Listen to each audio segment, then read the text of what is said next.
ازيكم يا شباب، عاملين ايه؟ حاجات كتير يا شباب قوي اتغيرت في ابديت ال 3 دي وير هاوس الجديد او سكتش اب الاخير. زي ما انتم شايفين هنا مثلا يا شباب، هنا اختار ان هو عايز الكرسي ده،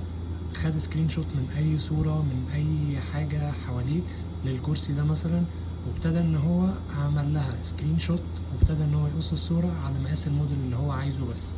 وزي ما انتم شايفين هنا يا شباب، هو عمل دراج اند دروب في الخانة اللي هنا للصورة اللي هو خدها للموديل اللي هو عايزه، وهيحطها وهيبتدي السكتش اب او ال 3 دي وير هاوس هو اللي يعمل سيرش، بدل ما احنا كنا زمان نقعد نعمل سيرش على الموديل. وزي ما انتم شايفين يا شباب، لما عمل سيرش طلع له كل الكراسي اللي شبه الكرسي اللي هو حاطه،